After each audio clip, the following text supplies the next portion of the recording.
Perhaps no song was featured more memorably on television this year than Gotta Get Up on Russian Doll. I'm Riley Chow of Gold Derby, here with Brienne Rose, the woman who gets the most credit for that as music supervisor. Now, I understand that that song was actually written into the pilot script. It So what was. was your involvement in getting it to the screen? Absolutely. Well, like you mentioned, it was written into the script. So when I initially met with Natasha and Leslie, that was the first thing that we talked about because they knew that they wanted that and it had become really integral to the feeling of the show and the world of the show.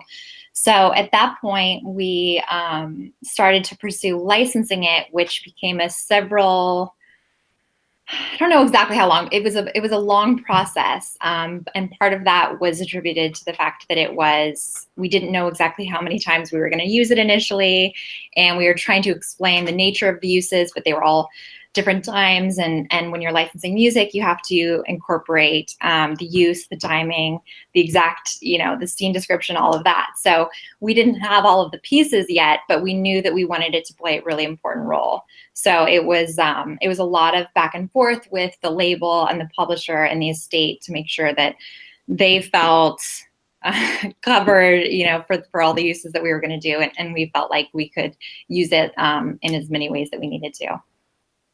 And like, how does that work as like with your job? Does that one song kind of take up your whole day for weeks on end? I wouldn't say the whole day, but certainly, there are some days that are more demanding than others when you're negotiating with people and trying to strike the balance of getting what you need. So, yeah, it really just it's circumstantial depending on the song. Some songs are more intensive. Sometimes you can have songs with many publishers or many writers. I just cleared a song for another project that had 12 writers on it.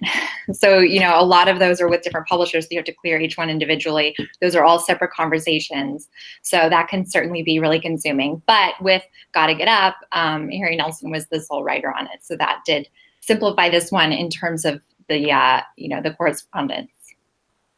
So we're having this chat after the Emmy nominations, and the show has more nominations than any other new continuing series this year.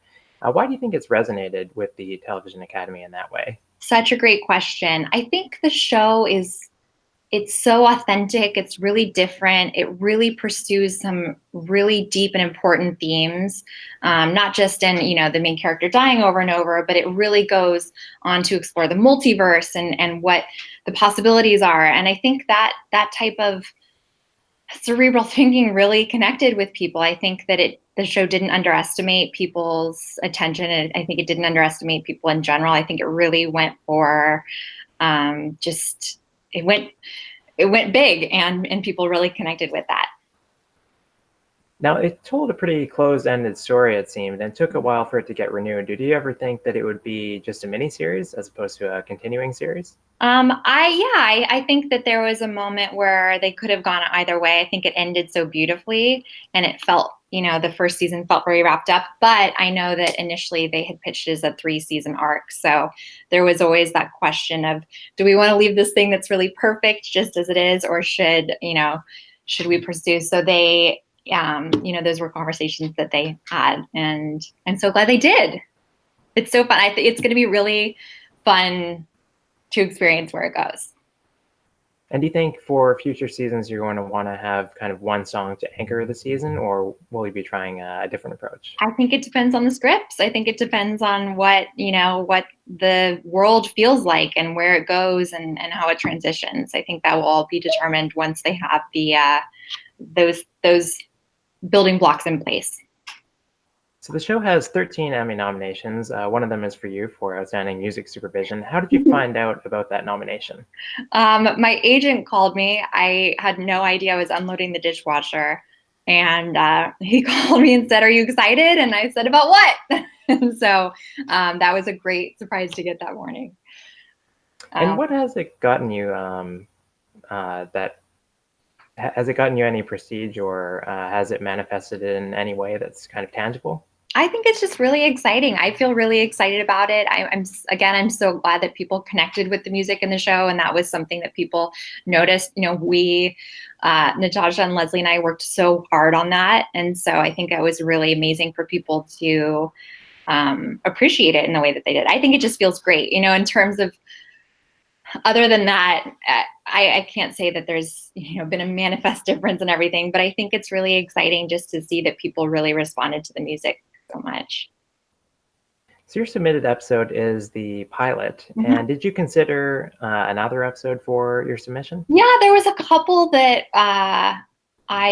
we, you know, thought about, but I think that one, because it just sets the tone for the rest of the series, I think that one just became the important one, because it really does display a lot of different styles of music that we incorporated, and it sort of showcases a lot of what the themes that we ended up pursuing through the music. I think that there are maybe 6 other songs in the episode. What can you tell us about those ones? Yeah, we in that episode, we had a song by the Limignanas. They're a French band, and we actually used them throughout the series a couple times because they really captured this cool, vibey, they're sort of like this Stooges meets Serge Gainsbourg type style. So they captured this really cool essence that I think really lent itself really well to the show. So that was in there. We had Kat Edmondson. We had her song in that first episode when the main character's looking for her missing cat.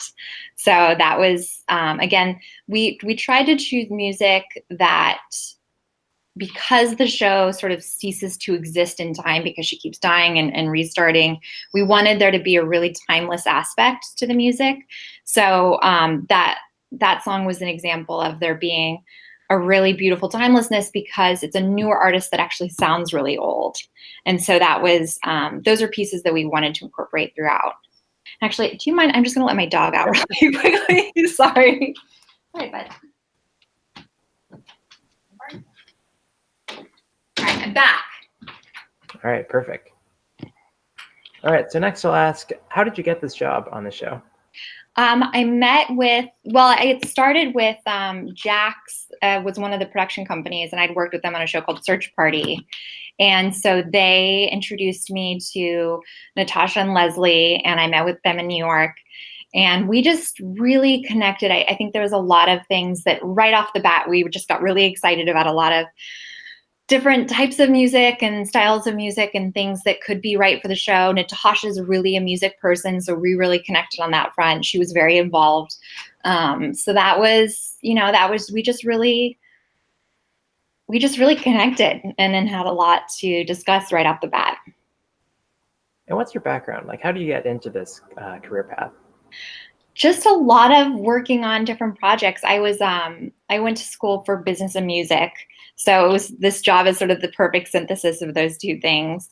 And I worked for 2 legendary supervisors right out of school, and then started my company a few years later and just started working on small films and commercials and things like that, and worked my way up to working on great series like I'm working on now. So, and it's all so fun. I think it's so neat to work on all the different things because it really just expands your way of thinking about how music fits in different projects. And I think it opens up, it like makes space for you to focus on one project.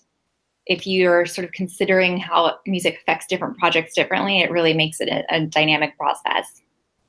Is the goal to get to kind of larger budget feature films?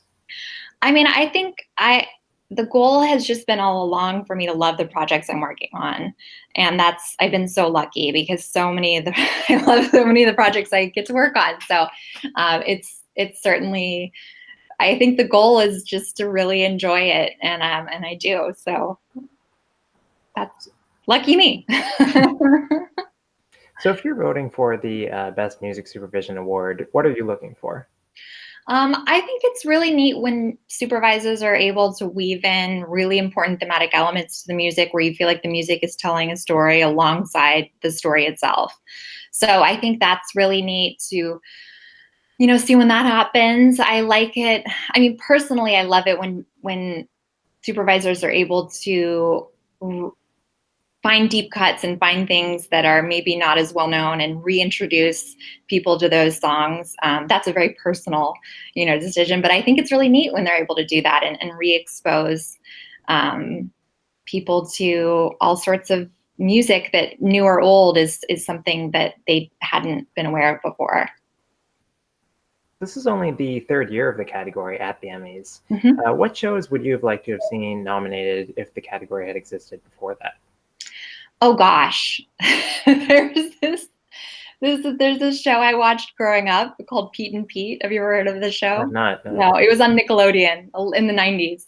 And I loved the music in that show. Like, legitimately, I thought it was so cool. They used the magnetic fields. They had just really cool choices. And it was a kid's show. Again, they really didn't underestimate the audience at all. Even though it was a kid's show, they had really cool music in there.